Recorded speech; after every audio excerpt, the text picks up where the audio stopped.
Shalom, salam sejahtera untuk kita semua, Bapak Ibu di mana saja berada. Jumpa lagi kembali.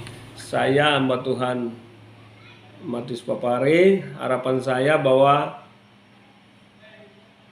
Bapak Ibu, saudara selalu diberkati oleh Tuhan dalam melakukan aktivitas di mana saja berada. Berkat Tuhan selalu menjadi bagian dalam kehidupan. Salam damai sejahtera dari Tuhan Yesus bagi kita. Saya akan menyampaikan kebenaran firman Tuhan bagi kita. Kiranya kebenaran firman Tuhan menjadi berkat dalam kita menjalani kehidupan kita di dalam takut akan Tuhan. Kebenaran firman Tuhan yang saya akan menyampaikan bagi kita, judul atau tema alasan kenapa kita percaya Yesus Kristus sebagai Tuhan dan Juru Selamat dalam kehidupan kita. Jadi alasan kenapa iman kita terlalu percaya kepada Yesus sebagai Tuhan dan Juru Selamat dalam kehidupan kita. Jadi kebenaran firman Tuhan, alasan kenapa kita terlalu percaya kepada Yesus sebagai Tuhan dan Juru Selamat dalam kehidupan kita. Ya, alasan yang pertama di dalam kebenaran firman Tuhan dalam kitab Ibrani pasal 1 ayat 3. Ibrani pasal 1 ayat 3. Demikianlah firman Tuhan. Alasan yang pertama iman kita kepada Yesus. Ayat 3, Ia adalah cahaya kemuliaan Allah dan gambar wujud Allah dan menopang segala yang ada dengan firman-Nya, yang penuh kekuasaan.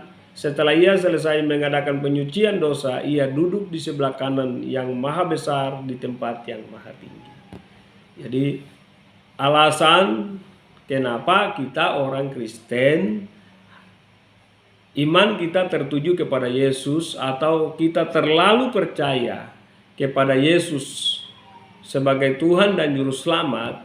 Ayat firman Tuhan dalam Ibrani pasal 1 ayat 3 dikatakan bahwa Ia adalah cahaya kemuliaan Allah dan gambar wujud Allah dan menopang segala yang ada dengan firman-Nya, yang penuh kekuasaan. Setelah Ia selesai mengadakan penyucian dosa, Ia duduk di sebelah kanan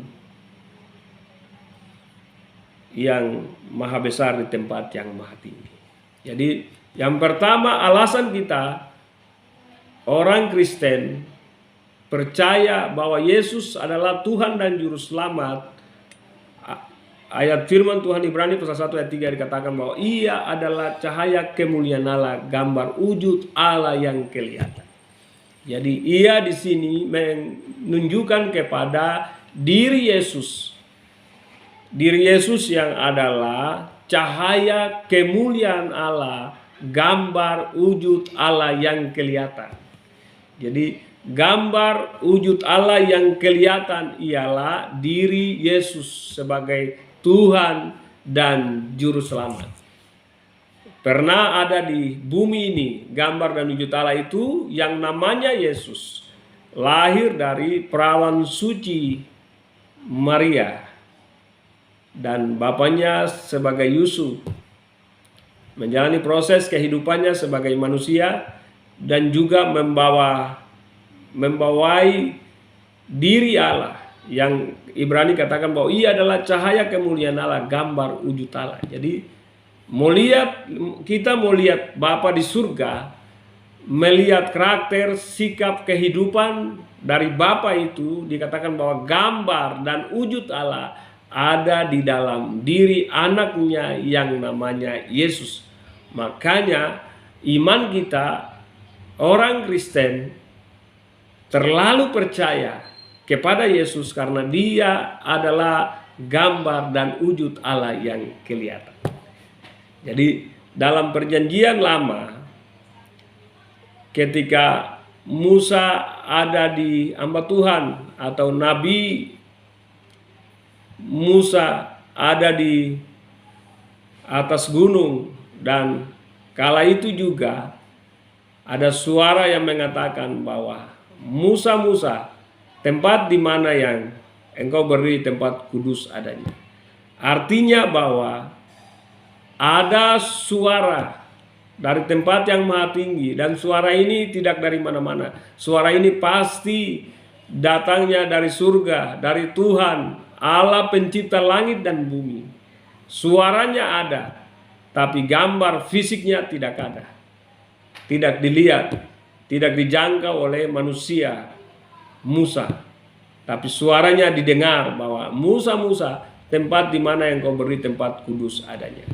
Artinya bahwa ada suara dan wujud di dalam perjanjian baru. Dikatakan dalam ayat ini, katakan bahwa dalam perjanjian lama ada suara, dalam perjanjian baru dikatakan ia adalah cahaya kemuliaan Allah, gambar wujud Allah yang dapat. Ia adalah cahaya kemuliaan Allah, gambar wujud Allah, dan menopang segala yang ada dengan firman-Nya. Jadi dalam perjanjian lama ada suara, dalam perjanjian baru dikatakan bahwa gambar dan wujud Allah. Ini menjadi alasan kenapa kita terlalu percaya Yesus sebagai Tuhan dan Juru Selamat, karena dikatakan bahwa gambar dan wujud Allah ada padanya. Kita tidak lihat Bapa secara fisik dalam alam kemuliaannya, jauh tinggi melebihi daripada segala yang ada. Tetapi kita melihat diri Yesus dalam keteladanan yang ada, pernah ada di bumi, memberikan contoh-contoh kehidupan dalam kesederhanaan, dalam perilaku sebagai orang yang baik, orang yang benar, dan otoritas Allah ada dalam dirinya, karena dikatakan bahwa ia adalah cahaya kemuliaan Allah, gambar wujud Allah, dan dapat menopang segala yang ada dengan firman-Nya. Yang pertama, alasan yang pertama kita percaya Yesus sebagai Tuhan dan Juru Selamat, kenapa? Ia adalah cahaya kemuliaan Allah, gambar wujud Allah yang kelihatan. Alasan yang kedua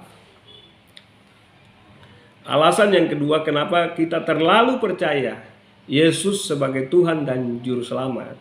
Alasan yang kedua dalam Injil Matius pasal 3 ayat 16. Injil Matius ini alasan yang kedua. Injil Matius pasal 3 ayat 16 dan 17. Ini alasan yang kedua. Kenapa kita terlalu percaya Yesus sebagai Tuhan dan Juru Selamat. Injil Matius pasal 3 ayat 16 dan 17 dikatakan, sesudah dibaptis, Yesus segera keluar dari air, dan pada waktu itu juga langit terbuka, dan ia melihat roh Allah seperti burung merpati turun ke atasnya. Ayat 17, lalu terdengarlah suara dari surga yang mengatakan, inilah anak yang kukasihi, kepadanya lah aku berkenan. Jadi alasan yang kedua kenapa kita terlalu percaya, kita orang Kristen terlalu percaya Yesus sebagai Tuhan dan Juru Selamat. Ayat ini menjelaskan, katakan bahwa setelah Yesus dibaptis, lalu terdengar suara dari surga yang mengatakan, inilah anak yang kukasihi, kepadanya lah aku berkenan. Artinya bahwa kita mempercayai Yesus sebagai Tuhan dan Juru Selamat karena ada pengakuan dari surga. Ingat bahwa suara itu bukan dari mana-mana. Alkitab jangan jelas menegaskan bahwa suara itu dari surga yang mengatakan bahwa inilah anak yang kukasihi, kepadanya lah aku berkenan. Ayat yang lain katakan dengarkanlah dia. Jadi kenapa kehidupan kita sebagai orang Kristen terlalu mempercayai Yesus sebagai Tuhan dan Juru Selamat? Pertama tadi dikatakan bahwa ia adalah gambar wujud Allah. Yang kedua dikatakan bahwa setelah Yesus dibaptis keluar dari dalam air, lalu terdengar suara dari surga yang mengatakan inilah anak yang kukasihi, kepadanya lah aku berkenan. Yang kedua alasannya bahwa Yesus diakui sebagai anak, diakui oleh Bapa di surga bahwa inilah anak yang kukasihi, kepadanya lah aku berkenan. Sehingga iman kita kepada Yesus tepat karena kita tidak iman kepada nabi-nabi siapapun, tapi kita iman kepada Yesus yang telah diakui dari surga bahwa inilah anak yang kukasihi. Suara itu dikatakan suara dari surga. Dari surga, dan mengakui Yesus sebagai anak berarti Bapa Allah pencipta langit dan bumi telah mengakui Yesus sebagai anak, di mana harus semua orang mengimani Yesus sebagai Tuhan dan Juru Selamat. Makanya alasan kita sebagai orang Kristen mengimani Yesus sebagai Tuhan dan Juru Selamat karena pengakuan dari surga mengatakan bahwa inilah anak yang kukasihi, kepadanya lah aku berkenan. Ayat yang lain katakan dengarkanlah dia. Ya, ini alasan yang kedua. Kenapa iman kita orang Kristen terlalu percaya Yesus sebagai Tuhan dan Juru Selamat. Karena alasan ini. Alasan yang pertama tadi gambar wujud Allah. Alasan yang kedua adalah suara dari surga mengakui bahwa Yesus sebagai anak. Alasan yang ketiga, kenapa iman kita orang Kristen terlalu percaya Yesus sebagai Tuhan dan Juru Selamat. Alasan yang ketiga, Filipi pasal 2. Kita Filipi pasal 2 ayat 6 dan 7. Filipi pasal 2 ayat 6 dan 7, demikianlah firman Tuhan. Dikatakan, yang walaupun dalam rupa Allah. Yang walaupun dalam rupa Allah ini dimaksud dengan Yesus. Yang walaupun dalam rupa Allah. Jelas kalau anak sudah pasti atau barang tentu rupanya seperti Bapa. Kalau diakui sebagai anak kandung tapi rupanya seperti yang lain-lain, berarti bukan anak kandung, itu anak-anak adopsi. Tapi ayat ini katakan yang walaupun dalam rupa Allah tidak dianggap kesetaraan dengan Allah itu sebagai milik yang harus dipertahankan. Jadi dikatakan yang ketiga, iman kita kepada Yesus karena dikatakan bahwa yang walaupun dalam rupa Allah, artinya bahwa Yesus ini rupanya seperti Bapa. Dikatakan yang walaupun dalam rupa Allah dia tidak dianggap kesetaraan dengan Allah itu sebagai milik yang harus dipertahankan. Jadi yang walaupun dalam rupa Allah tidak menganggap sebagai kesetaraan dengan Allah sebagai milik yang harus dipertahankan. Ayat 7, melainkan mengosongkan dirinya sendiri dan mengambil rupa sebagai seorang hamba dan menjadi sama dengan manusia. Dalam keadaannya sebagai manusia, ia telah merendahkan dirinya dan taat sampai mati, bahkan sampai mati di kayu salib. Jadi iman kita terlalu percaya kepada Yesus sebagai Tuhan dan Juru Selamat. Yang ketiga alasan itu adalah ayat Filipi pasal 2 ayat 6 dan 7 dikatakan yang walaupun dalam rupa Allah. Jadi jelas pertama gambar wujud Allah dan diakui sebagai anak. Yang ketiga dikatakan bahwa rupa Allah yang walaupun dalam rupa Allah tidak menganggap kesetaraan dengan Allah itu sebagai milik yang harus dipertahankan. Jadi Yesus tujuan kehadiran Yesus di bumi adalah untuk kepentingan keselamatan kehidupan manusia. Makanya walaupun sebagai gambar dan rupa Allah, sebagai anak, tapi Yesus tidak mempertahankan dirinya atau otoritasnya sebagai anak yang harus mempertahankan dirinya. Ayat ini katakan, yang walaupun dalam rupa Allah tidak menganggap kesetaraan dengan Allah itu sebagai milik yang harus dipertahankan. Yesus tidak mempertahankan dirinya sebagai anak Allah, tapi karena kepentingan keselamatan, Yesus datang mengambil rupa sebagai anak manusia, bahkan mengosongkan diri, bahkan taat sampai mati di kayu salib. Jadi itu untuk kepentingan keselamatan. Luar biasa. Jadi seorang yang namanya Yesus, iman kita kepadanya karena telah memberikan contoh dalam kehidupan kita, bahwa dia tidak mempertahankan diri atau mempertahankan dirinya sebagai anak Allah, namun rela mengosongkan diri, meninggalkan takhta kerajaannya, kepemilikan surga sebagai anak, ahli waris dari kerajaan Bapa, rela untuk mengosongkan, meninggalkannya untuk datang ke bumi untuk menebus kehidupan kita. Sehingga hari ini kita sebagai orang Kristen, iman kita kepadanya karena Yesus telah membuktikan, menunjukkan kepada kita kenyataan daripada kehidupan yang sesungguhnya. Haleluya.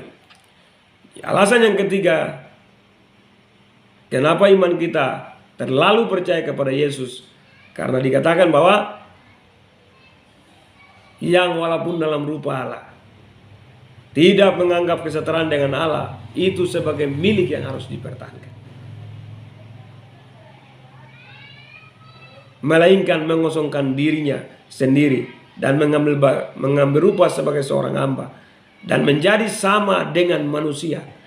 Ingat, menjadi sama dengan manusia. Makanya ketika Yesus dibaptis, dipimpin, dituntun oleh Roh Kudus ke padang gurun dan puasa pada saat itu. Ketika di padang gurun, ular datang atau iblis datang mencoba Yesus dalam kondisi puasa 40 hari. Sikap hidupnya sebagai mengambil bagian atau mengambil rupa sebagai manusia ini dalam kondisi 40 hari dalam tekanan yang luar biasa. Iblis datang menawar Yesus, jikalau engkau anak Allah, jadikan batu ini jadi roti. Namun Yesus mengatakan kepada iblis yang kecil itu, Yesus katakan bahwa ada tertulis manusia hidup bukan dari roti saja, tetapi dari setiap firman yang keluar dari mulut Allah. Haleluya. Artinya bahwa manusia, sikap hidup kita manusia, Yesus sikap hidup sebagai manusia, Yesus memberikan contoh bahwa manusia itu bisa untuk menjalani kehidupan dalam takut akan Tuhan. Haleluya. Ini alasan yang ketiga, kenapa iman kita terlalu percaya kepada Yesus sebagai Tuhan dan Juru Selamat, karena Yesus adalah gambar dan rupa Allah. Alasan yang keempat, kenapa kita terlalu percaya Yesus sebagai Tuhan dan Juru Selamat. Injil Yohanes pasal 14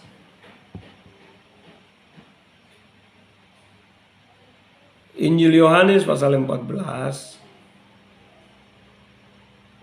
ayat 6.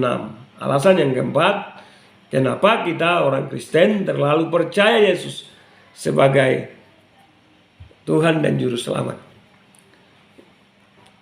Injil Yohanes pasal 14 ayat 6 dikatakan, Demikianlah firman Tuhan. Kata Yesus kepadanya, "Akulah jalan dan kebenaran dan hidup. Tidak ada seorang pun yang datang kepada Bapa kalau tidak melalui aku." Jadi Nabi atau Yesus yang kita percaya dia sebagai Tuhan dan Juru Selamat, firman-Nya mengatakan demikian. Bahwa kata Yesus kepadanya, "Akulah jalan dan kebenaran dan hidup. Tidak ada seorang pun yang datang kepada Bapa di surga tadi kalau tidak melalui aku." Jadi ini alasan kenapa kita orang Kristen terlalu percaya Yesus, karena firman-Nya mengatakan demikian. Bahwa kata Yesus kepadanya, "Akulah jalan dan kebenaran dan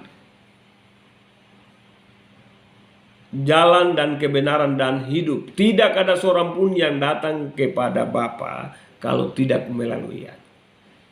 Kalau datang kepada Bapa-Bapa lain boleh melalui siapa saja.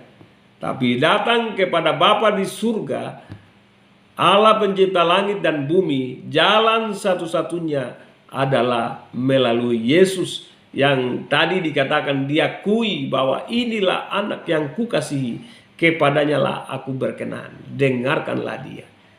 Haleluya.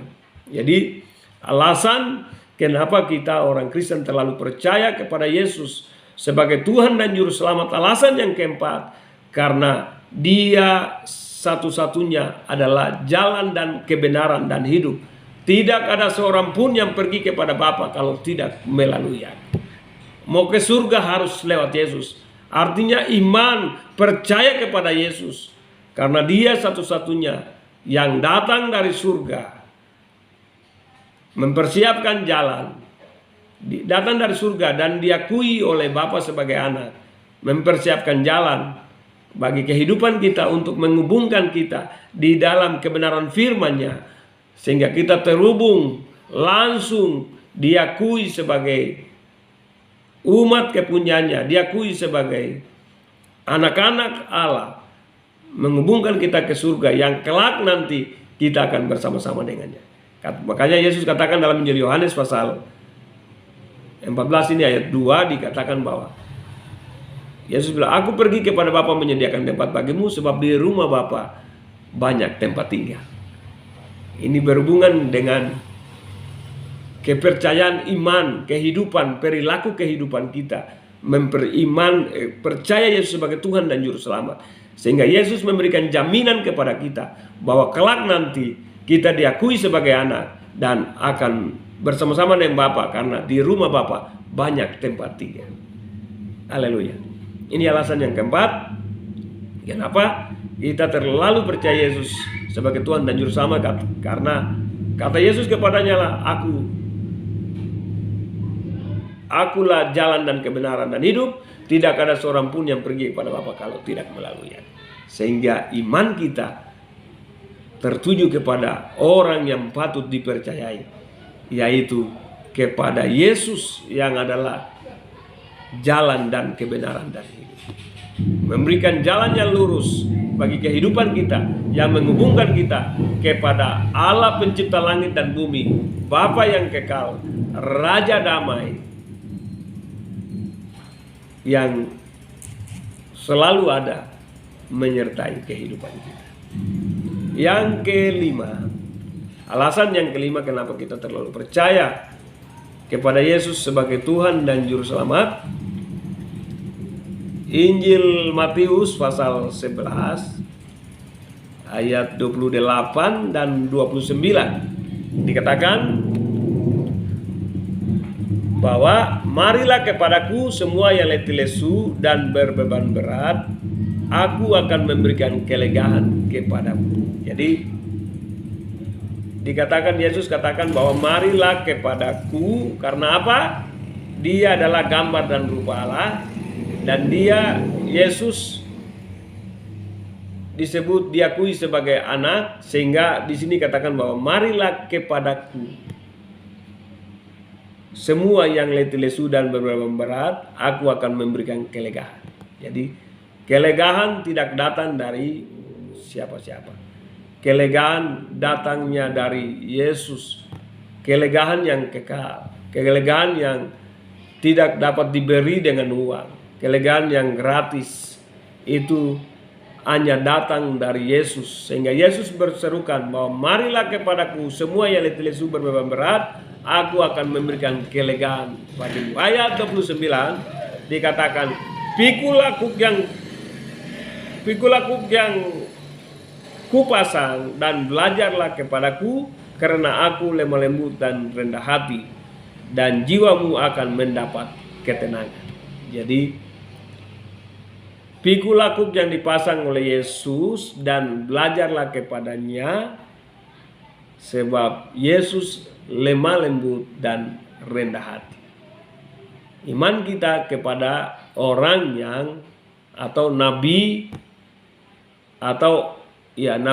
yang lemah lembut dan rendah hati, sehingga kita belajar tentang perilaku kehidupannya, belajar kepada Yesus. Belajar ini bukan lemah lembut dan rendah hati saja yang perlu kita belajar, tetapi kita belajar tentang segala perbuatan yang telah dilakukan oleh Yesus, karena Dia satu-satunya guru besar yang telah memberikan contoh kehidupan bagi manusia dan membawa otoritas Allah, pernah ada di bumi ini menjalani kehidupan sebagai anak Allah, dan otoritas Allah ada di dalam dirinya. Disebut bahwa ia adalah gambar dan wujud Allah yang kelihatan, dapat menopang segala yang ada dengan firman-Nya. Haleluya. Sehingga kita bersyukur kepada Tuhan karena iman kita sebagai orang Kristen, kita tidak percaya kepada siapa-siapa, tapi kita percaya kepada orang yang tepat, yang namanya Yesus, sebagai nabi yang memberikan contoh-contoh kehidupan, dan bukan sebagai nabi saja, tapi dia juga sebagai Tuhan, yang dikatakan bahwa di bawah kolong langit ini tidak ada nama lain yang memberikan keselamatan selain nama Yesus Kristus Tuhan. Haleluya.